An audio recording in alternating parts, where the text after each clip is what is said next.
and welcome back to another episode of the Credit Authority. Once again, I am your host, Rhonda Kulch, and I am so glad that you joined us today.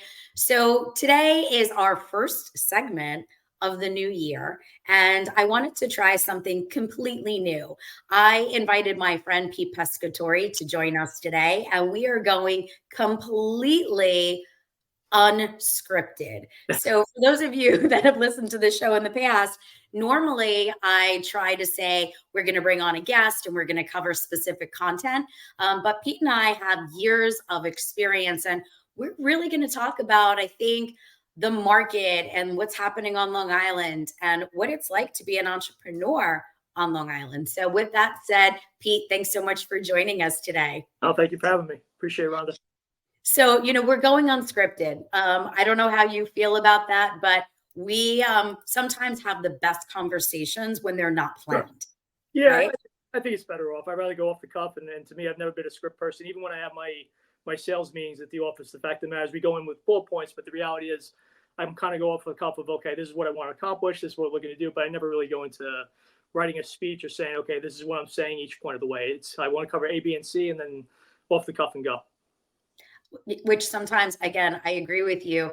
When things are so scripted, you sometimes are so focused on wanting to get the information on that one thing that you lose sight of maybe why I brought you on as a guest, which is because you have so much value to add. So let's start with some of the basics, right? So the show airs, it's Long Island News Radio. You and I both live in the town of Brookhaven. What is your opinion as far as we're in 2024? What's your opinion for the average family trying to survive on Long Island and more specifically, even in Brookhaven? Yeah, look, you have to go backwards to talk about going forwards. And really, I think 22 really hit everybody hard. And no one really saw the effects of what 22 did really until the end of 22. And that's when really I started to see the people in my community, the people around me in 23 really were suffering. People that, had done very well in different businesses and different industries, seeing them scale back, cost of food going up, cost of taxes going up, cost of housing going through the roof, rates that, particularly affected my business in the banking industry go from 3% quickly to 4 and 5 and 6. And even most recently before it started to slide down up to almost 8%. And that had a real effect, not only on the people around me, but on my business and everyone I dealt with on a regular basis. So I think for 24, we already saw right at the end of 23, the market start to shift a little bit from the standpoint of rates, which I think is going to help. I think really, if you think about the last year and a half, most of the people that I talked to weren't meeting their bills, weren't getting by where they used to the point where they're using credit cards or taking out HELOCs on their homes. So I think realistically, you're going to see a lot more refinances come into the marketplace. I think you're going to see people tapping into the equity of their houses because the house value is going up so much that now with those credit card debts that are at 18 to 22%, they're going to have to tap into home equity and refinance that way to get some relief on this. As for the market itself, look, they're talking about, because it is an election year, that there's going to be 4 to 6 rate cuts. If they do that, it's going to tremendously help the economy, not just in downstate Long Island, but across the country. You just can't have what the Fed did and not assume that there's going to be real pressure on everyday citizens on Main Street. The fact of the matter is the Fed did quantitative easing, or lowering of rates, as they call it, for 12 straight years. It's never been done. It's never happened in the marketplace. And, when they started going back to the bag of tricks of raising the interest rates to offset inflation, it didn't work. And it doesn't work. And it's just not, when you change the entire playbook and then try to go back to the playbook, it just doesn't work to correct what they did. So, now the Fed is talking about an easy landing. I hate to form it, but it was a crash and burn already. So now I think they're trying to address the other way and kind of lower the rates to kind of ease some of that pressure. And hopefully you'll see, cost of goods come down, hopefully even housing a little bit. And with the rates coming down, hopefully making housing more affordable. And then, obviously freeing up some cash for people for their equity levels that they can kind of cash out and refinance and try to get some relief on the credit cards and the everyday payments that they have. One of the things I like about, our relationship is it's not just about business, right? Obviously you and I worked together for years, but because we also reside in the same community, you're not just talking from work. right? Like there are times where people's knowledge is only about what's happening in their, four walls related to their business. Yeah. But you also are an active coach with your kids' teams. You have children that are in school districts, that are on sports. What is the talk with other parents when you're out on the field? Yeah. Yeah. So just to go backwards, I have four kids, 14, 11, 10, and 7. Yeah, I coach four different sports. I'm actively involved in the community. We're involved in your charity as well. I do think when you talk about life, you have to talk about Wall Street to Main Street. So what you're talking about is Main Street, and the everyday citizens I see, and my friends and family, and the people on the ball fields and on the lacrosse fields. And yeah, look, it for the last year and a half, 2 years, it's been a feeling of gloom, a feeling of negativity that just wasn't there in 2021. Even despite the pandemic, I feel like most people in 2021 had a positive outlook on the economy, where they were, what was happening in their lives, and I feel like that slowly changed over the last 18 months. And I do see, though, in the last couple months that most people are hopeful. I don't know if it's just the fact that we're coming into a new year. You get everybody comes to the holidays, they're happy, they have Christmas and Hanukkah and all the holidays on their mind, and they're thinking, okay, there's going to be a better 24. So who knows? Maybe that crashes and burns by March. But I can say that most people I talk to have a positive outlook for 24, and I think that's where everybody's at. And I think part of that also is what you hit on before, is that it is an election year. And again, I think there are, not to get political, because you and I can do that part all day, All day. all day. But I think what happens is that overall, we are looking for a different outcome, for the future. And again, I think sustainability on Long Island right now, it is definitely tough. So let's have this conversation. I know I just got a copy of my tax bill. Yeah. That just came in the mail. My mortgage, because of the increase in taxes, just went up $250 a month. Sure. So how do you think the average Long Islander is able to, again, be sustainable and stay here with the rising cost of taxes? Sure. I look at the answer is that there is no answer right now, and I don't think there's a easy answer, because the reality is that it's not sustainable for most families. It's not sustainable for most young families. I think there was a metrics talking about, I think it was 50,000 young people a month moving out of Long Island, out of New York in general. So it's a different problem from a political standpoint that's got to be addressed, because the reality is Long Island over the last 20 years, but specifically over the last 2 years, is becoming a place for the very, very rich or the very, very poor that service the rich. And that's just not a good thing. Without your backbone of the middle class, you really just don't have America. You're seeing a focus off of small business and Main Street and going to these corporate environments. And look, I run a corporation, so I'm pro corporation, and I'm not saying I'm not, but it's just, you have to have that balance. And I feel like there's not been that type of balance from where we're at. And look, yeah, it is an election year. So if nothing else, I hate to say it, the reality is if you look at the metrics, the last 39 out of 40 years, rates and the economy usually are stable or better during election year. And we all know why. It doesn't matter who's in the power. They want to keep the power. So, you're never going to have doom and gloom, 12 months out before you get into the ballot voting. So that's just how it is. And just for the sake of time, let's cover one more quick topic. How do you feel about the cost of wages?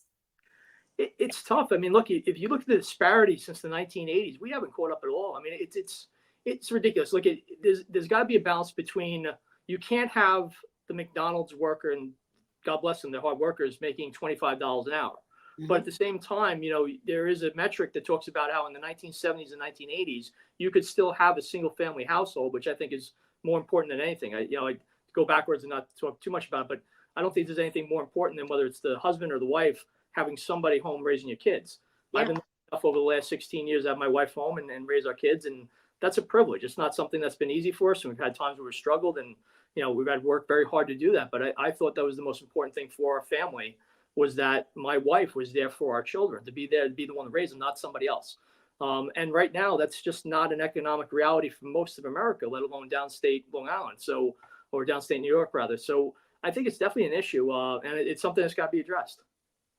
Yeah, we've seen a lot. I'm getting ready to open up my bed and breakfast upstate New York, and these are challenges that I know that personally I will be facing when I'm looking to employ people. The workforce is a lot of younger people, and the younger people don't come with the skill sets that are required for the amount of money I think that they are requesting right now. But with that said, we are going to take a quick commercial break. Don't move your dial. We are chatting right now with Pete Pescatore. Hang tight.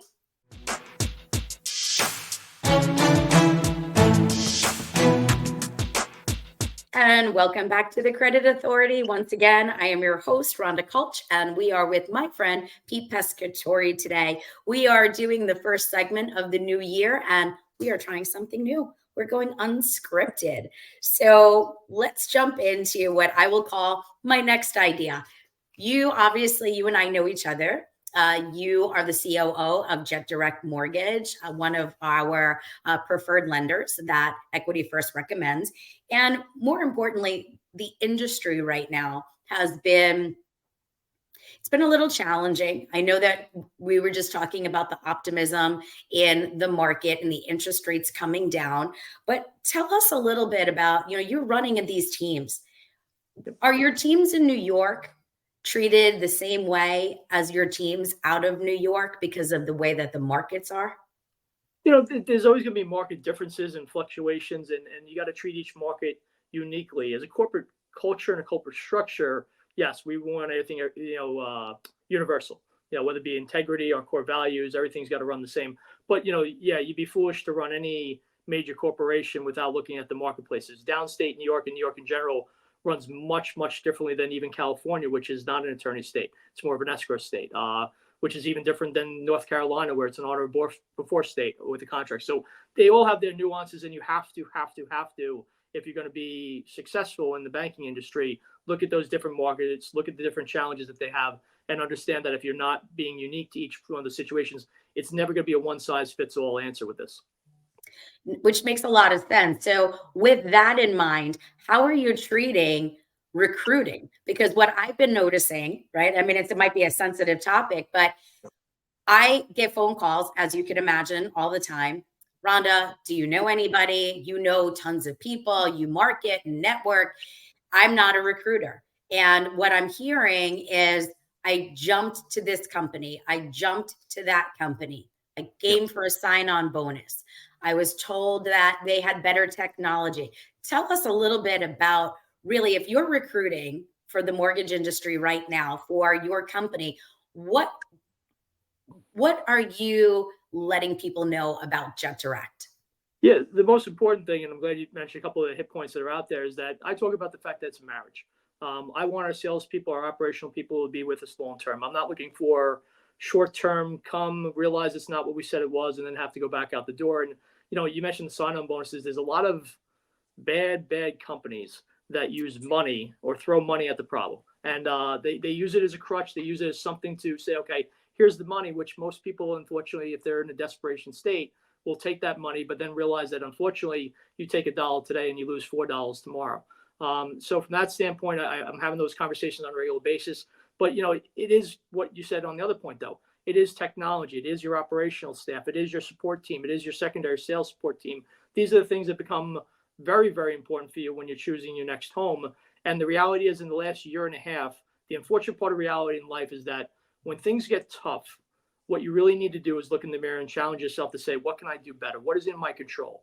I remember seeing this great quote years and years ago, and it talked about, if you're ever stressed out about life, write down everything that's bothering you, and then cross out every single thing that you cannot control. Circle the ones you can work on those.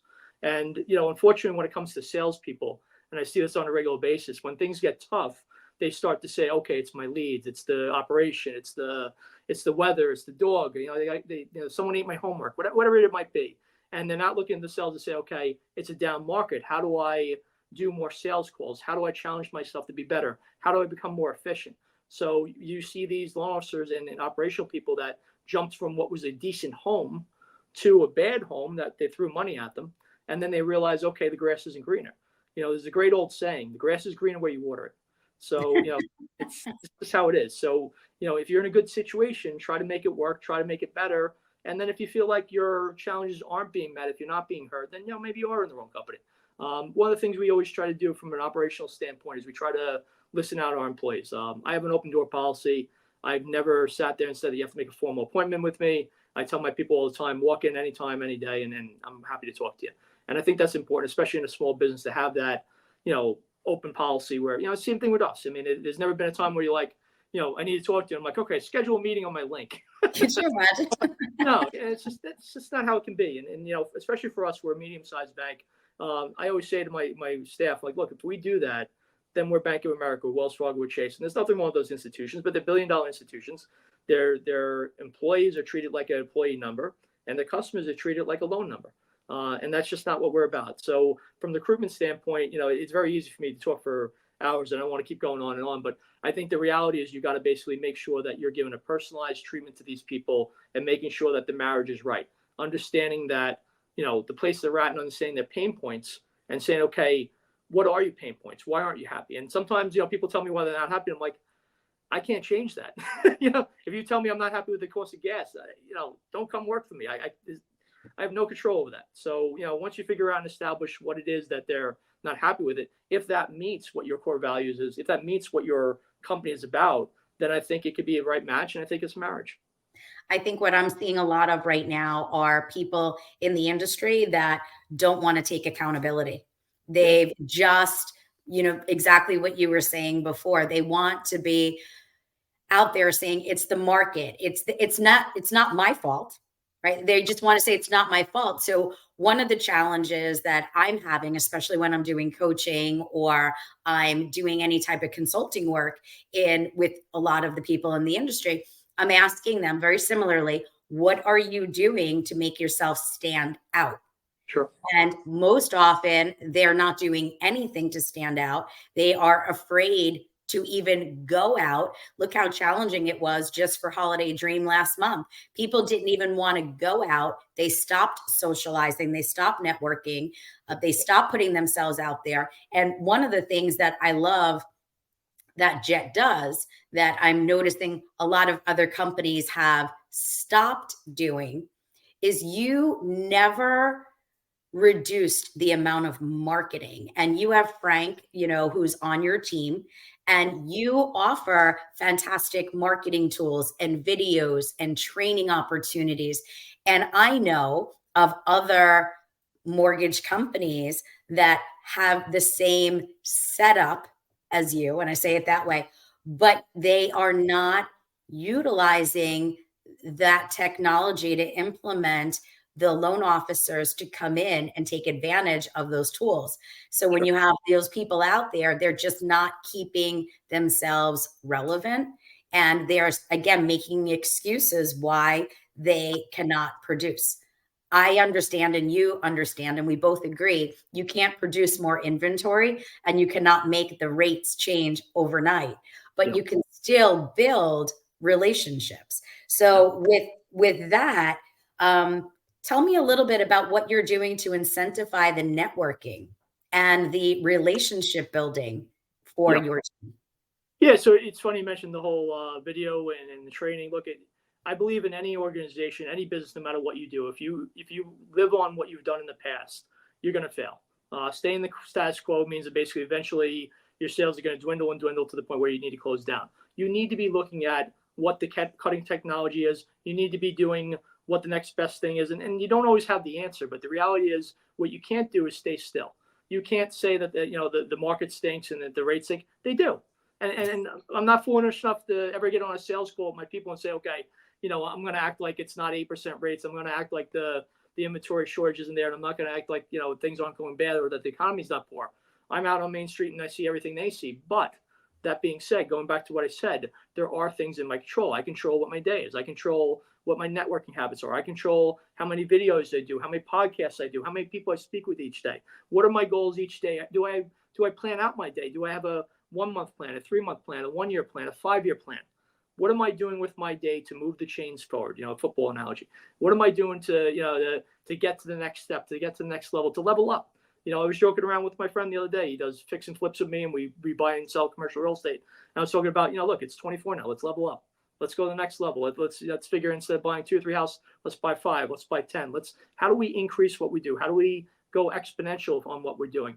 And unfortunately, look, I think there's a lot of people in this world, and you see it even in our political dynamic, 50-50, that just don't take personal accountability. They wake up and they say, I'm a victim. It's this one's fault. It's that one's fault. And I've just never prescribed to that. And I hope that my people don't prescribe to that. And it's not what we preach at Jet Direct. To me, it's like, look, what can you control? What can you work on? How do you get better each day? And it's not going to be instantaneous. I'm 47 years old. I figured out one thing. You do not, become successful in a blaze of glory. You don't wake up one day, you open your door and you're a billionaire and everybody's screaming your name. It's never. What? Yeah, and ends up not like that. I don't know. And no, I'm not a billionaire either. Thank God. I'd love to be one, but it's not there yet. But you have to do the little things each day that work up. Just like going to the gym or working out or a sport. You have to go put in the time in the practice. You have to put in the time in the gym. You have to put in the time to do what makes you successful. And some people get that, some people don't. And part of our job is to kind of, when they're kind of in those stuck moments where they're not sure, or they're not where, that's where we're trying to kind of give them that edge. And part of my job as an executive of this company is to understand and say, okay, if they don't see what the path is, do we see what the path is so that we can guide them? Can we give them the tools and the technology and the advice and the positivity to say, okay, I know you're stuck. I know you're good at what you do. I know you're in a funk. I know it's a bad market, but here's what we're thinking you need to do to get to the next level. Here's what we're believing as a company is how we get out of this rut. I love it. Well, with that in mind, let's take a quick commercial break. Once again, we're with Pete Pescatore. Stay tuned. We'll be right back.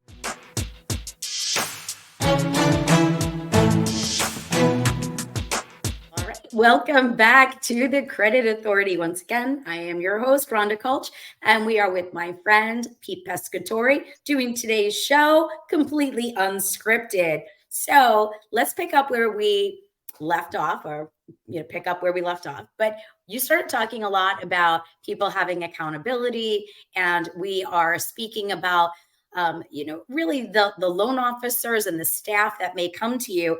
But let's talk about your role as an entrepreneur, because as much as you have this position with Jet and you have other projects, at the heart of it, you are an entrepreneur, and every day you wake up to do that job. Sure. So tell me a little bit about your journey and what got you involved in wanting to be, not to say the COO, but the CEO of your day-to-day living. Sure. Look, as I started to grow up and work for different jobs, and I had every single job. I worked as a dishwasher in an Italian restaurant. I worked as a bartender. I worked as a waiter. You name it. I did every service industry job there was. And they're good, valuable jobs. They teach you a lot of lessons. But one of the lessons I learned was that, you can be very good at your job and have a bad manager that just really ruins the job for you. And I had a bunch of jobs, whether it be in service industry, but then when I got out of college, I got into sales and banking. And I just started to realize, that there's things that I thought I could do better. And I really realized that, I want to be in control of my own destiny. I'm okay with failing. I'll fail 1,000 times to succeed once, but I'd rather be my failure than somebody else's failure. And I ran a couple of banks in my early part of my career that failed, and they really had nothing to do with the fact that the staff was bad or good, and it had nothing to do with the fact that the salespeople did it. We had bad ownership. We had bad leadership. And for me, that's kind of what sparked me to really start to do my own thing. And, I've been in real estate and mortgages now for 25 years. And I think realistically, the biggest thing for me is I just realized I have to do this myself. I can't be beholden to anybody. You have a very similar mindset to myself where it comes to being a self-starter and a motivator. But you have 4 kids. I have 5 kids. When your kids come to you, if they want to be an entrepreneur and they want to be a business owner, what is your advice to them as they're getting ready to enter, into that workforce realm? I'm glad you're saying this. My oldest daughter now is 14, but I have a conversation with my kids all the time about finance because I think it's one of the things that's lacking in school. And not just finance, being an entrepreneur, what do you do with your life? Because I know when I grew up, it was go to school, go to college, get a good job, buy a house, white picket fence, live happily ever after. That's just not how it works. The reality is get out of college. And for most kids nowadays, there's no jobs out there, or no good jobs for what they want to do. So I don't believe necessarily that you have to go to college to be successful. I don't believe that you have to have a certain life path. I think you have to find out what you're passionate about, which is not easy all the time. And I think if that takes you to college, great. I think if it takes you to a business, great. I have a running saying on my door. I'm like, there's absolutely nothing wrong with being the garbage man, but go with the garbage company, be the owner. No Mhm. matter what you do, figure it out, run the business, understand how to do it, and then build your own business. Take the same thing that you love doing. You can be a bartender. Okay, great. Go figure out how to buy the restaurant. You want to be a garbage man? No problem. Pick up the garbage for 5 years, learn everything about it, and then run the garbage company. So, to me, I don't think there's a specific path. And I think they're really selling this generation short on the idea that, you go to college, you spend anywhere from, 40 to 60, 80 grand. And there's a good subservice of these kids that just, they're not going to be an executive in a hedge fund. And that's okay. There's nothing Yeah. wrong with it. They don't teach technology anymore. They don't teach being a plumber. They don't teach being an electrician. They don't teach the basic trades anymore to understand that, like, this could be a good life path and something that you can be fulfilled from. And I just hate that that's the way it is now. If they put such a emphasis on testing in college, and these kids get out at 21 years old and they've done everything right, and they got a 1600 SAT score and they're brilliant, and they can't get a job at McDonald's serving burgers. So it's a really rough thing that they've kind of done this generation. It's something they really got to, at least from my standpoint as a father and a coach, like, I'm constantly preaching it. Like, look, I'd love for you to go to college if that's your path. If you don't go to college, that's okay too. You want to open your own business, that's perfect. So. And I think, you're hitting on a few things that I love. So my older two are 25 and 27. And people come to me all the time and they go, your kids are so bright and they're so well spoken. And I love having conversation. You must be so proud of them. Where did they go to school? And I go, they didn't. And the faces of people that look at me and I go, they didn't. I encourage them to follow their dream because the life lessons that they're going to learn in that path far exceeds a lot of times what an educational environment may provide for them. So Sure. you have my son, right? I mean, he was right out of high school and he says, I want to be a boss. Yeah. Here's a kid right out of high school. So I could have spent $100,000 to $200,000 sending him to school, but I bought him a business. Well, we helped facilitate purchasing a business for him. But the lessons that he's learned there will stay with him. And he's light years ahead of the people that are coming out of school with the immense amount of debt, and so that's one. And then my other son, he's in insurance. And, you and I both know real estate, insurance, stock, mortgage, it does not require you to have any sort of college background. So when I'm speaking with people all the time, I'm asking them about what their pathways look like, exactly like you're saying. And for me, follow your passion and follow your journey. If you listen to or follow any of the, I don't want to call them gurus, but any of these mentors that you will find on, social media, Instagram, if you listen to their stories, they're all coming from, not all, but majority of them come from broken homes where they were dirt poor, where they found their way, and they had, like you said, 1,000 errors before they had their one great success. But every one of those journeys helped amplify their decision making and their building along the way. So I almost don't want to take that away from our youth right now, but the stigma, and I use that word stigma, you and I are in the same community. When people look at me and they look at me with what I've built, and I have children that are not following in the footsteps of college education, the stigma and the feedback and the whispers, drives me nuts. And I go, that's great. You want to spend the money to send your kid away to be a professional, drinker. That's what's going to happen. How many kids bail out in their first year because they're partying? It's their first time they've been away from home. Yeah. And look, the reality is this: if you want to be successful in life, when 100 people are walking one way, walk the opposite way. And there's always going to be a stigma. There's always going to be snarks. There's always going to be people that are going to judge you. But I found throughout life, most of those people that judge you don't even have the success that you have. So why do I care? What do I care what they think? Or else, it's what's right for my kids. What's the right life path for them, for your children. And then, like you said, I do think they're selling these kids shorts because they're selling them a dream that's not a reality anymore. And I think little by little over the next 10, 15 years, I think you're going to see more of the mindset of what you and I are going toward. Look, if you went to college, great. If you didn't go to college, great. Where are you at with life? How's life treating you? How successful are you? What are you doing with your life? what's your mindset? What's your desire? To me, mindset is much more important than your degree. I know people that went to Harvard are the dumbest people I know. I have people that never went to school at all that open up a construction company. They're much more successful than anybody I know. So, there's no set life path. And it's unfortunate that kind of today's age with the college. And I think that whole, college dynamic and college becoming it's a $1 billion business now. So I think that's where that whole, machine comes from.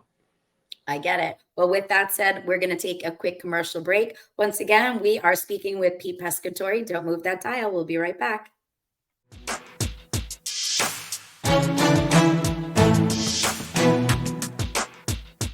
And welcome back to another episode of the Credit Authority. We are getting ready to wrap up today's segment. We are speaking with my friend Pete Pescatore, serial entrepreneur, COO of Jet Direct Mortgage, father of 4, overall good guy. And let's wrap today's segment talking about what does the future look like on Long Island. We have workforce development. We have children that are growing up here. We have the elderly that are leaving because they can't afford to be here. What is your 5-year projection for what Long Island is looking like? Yep. Yeah. Look. You mentioned an important part about what you said is the baby boomers, right? They're all starting to retire. They're coming into that age. You are seeing a lot of assisted developments raising 55 and over, but you're also seeing a lot of businesses either close down or basically hand off to the next generation. And I think it's important for young people to understand that basically there's a lot of opportunity out there. The baby boomers are the largest generation that we've had in 70 years, right? So that means that there's a ton of small business or medium-sized businesses that are going to have that gap where they didn't leave it to family, or they don't have somebody to leave it to, and there's opportunity. The reality is this: down market, up market, good stock market, bad stock market, high rates, low rates. There's always going to be an opportunity to be successful, and you have to look for it. I'm definitely positive on the environment for the next 5 years. I think even in the short term, the next year, again, regardless of your politics, the next 12 months, everything's going to be great just because we're going to an election year. After that, we got to see what the results are to kind of see which way it goes, and does it go toward what we favor and what our core values are, or is it kind of more of the same? But look, I always, no matter what's going on, I try to stay positive. I love it. So let's go with a personal question. So we all have that pain point in our life where it comes to our expenses and our bills. I can tell you that my pain point, me personally, I hate paying PSE&G. Yeah. What bill out of all the bills that you have, what is the one bill that you hate the most and why? It's not particular bill. It's the subset of bills, and it's my food. It's food and the fast food. And, we're, as a family of 6, we're always on the go. And my wife does a great, amazing job of cooking all the time. But the reality is, even with cooking all the time, I'm going in 2 different directions. She's going in 3 different directions. So you stop at Panera, you stop here, you stop anywhere. And the rising cost of food is so ridiculous. We went to Panera it was only 3 of us. It was my 2 daughters and I stopping for one of the practices. I think it was $75. I mean, it was just so ridiculous. And then, just to give you an idea of another pain point, I went to Stop and Shop in Mill Place the other day. I literally had 1 bag of groceries. I drop it on the counter and I say to my wife, Carrie, I'm like, how much do you think this was? And she's like, I don't know, $70, $80. I'm like, $142. It was 1 bag of groceries. Now I'm a little old. I know I'm 47, but I remember one in my early 20s going food shopping for $200. My cart would be overflowing. And I understand, that's not how life moves on, but I feel like there's been such a rapid inflation over the last 2 years. It's mind numbing. It's hard for people to keep up. They talked about how inflation at one point was 8%. I'm sorry, it's absolutely not 8%. Eggs used to be $2, they're $8 now. Milk used to be $1.50, now it's $6 for a gallon. That is not 8%. So that's my pain point. When I look at my overall bills, and I'm a little nuts when I do, I have a Excel sheet for the last 15 years of every bill I pay and what they do, what the trends are, and that's, I guess maybe because I'm in finance, but needless to say, I look at that and that's always my pain point. And yes, PSEG kills me. All the energy bills, they're ridiculous stuff. And real estate taxes, that's another one. Like, real estate taxes never go backwards. You can grieve them every once in a while, but the reality is it's never going down. So, but yeah, I think for me, it's definitely the food. The cost of food right now is just mind numbing. One of the things that I'll share, obviously, that I do a lot of philanthropy. Sure. Every Monday, is to the best of my ability, and I say it like that, I volunteer at a food bank. Okay. And I help people who show up online, and I help with an organization called Angels of Long Island. They have a facility in Patchogue and one in Mastic. And I drive to the facility in Mastic every week because the amount of food insecurity on Long Island is devastating. Sure. The people, a lot of times when you hear about people getting in line for food, there's always that, who are they? What do they look like? Yeah. How do they act? Sure. So I don't promote that I am there. I promote the fact that Debbie Loesch with Angels of Long Island does a fantastic job helping the community. But I'm not out there videotaping myself saying, look at me, look what I'm doing here today. It's something personal and private. But to feed off of what you're saying about the cost of food and the rising cost of food, if you had time and you had the ability to spend some time to meet the people in line, you would never, you just would never expect some of the people, because we're so good at judging people, right? Yeah. Or misjudging people. Yep. You have people that are walking in online and they pull up in a nice car and they have nice clothes and they're groomed and they're on a food line to get a box or a bag of groceries. So you Sure. can't judge where somebody is today based off of where they were in the past. And it goes back to conversations we've had, which is a lot of these people, they are single family, residences, divorced households, broken households. And unfortunately, they just are in a position with food insecurity. And the other thing I think, what I'd love to mention also is when you think about even the families that we just got done helping for Holiday Dream, people ask me all the time, tell me about the families that you service. And I think most people have this visualization of who those people are. They say, oh, I know who you're helping. And, a lot of times they'll say, do me a favor, make this delivery for me. And I have volunteers that will literally drive packages for the holidays to the recipients of Holiday Dream. And it gives them an eye-opening experience because they have this opportunity to impact somebody's holiday, number one. But number two, I'm hopefully that experience has resonated with them that they need to stop judging. And the people that we help are the working poor. And these are the people like we're talking about where gas prices increased, rent has increased, food has increased, daycare, right? You and I can do this over and over again. Sure. When you look at the overall picture, a majority of the families that are on these food lines and or even families that we helped out with Holiday Dream, they are working poor that cannot, they're just not in a position that they could spend the extra money. The thank you notes that we get, the families that call me, the moms that are crying, it's those people that we do what we do. And again, I know Jet Direct was a big part of Holiday Dream again this year, like you have been in the past. And we thank you for your support. Yeah, and it just goes back to, it's not about me or you. It's about helping thy neighbor. Yep. Because, even just to kind of end today's segment about where we are on Long Island and maybe ways that we can help. I was reading a post on Facebook in the Mount Sinai Miller Place community page where there was a teacher and she said, I'm looking for jackets for middle school kids because I'm in a district where there's an unprecedented amount of kids that just don't have the appropriate winter gear.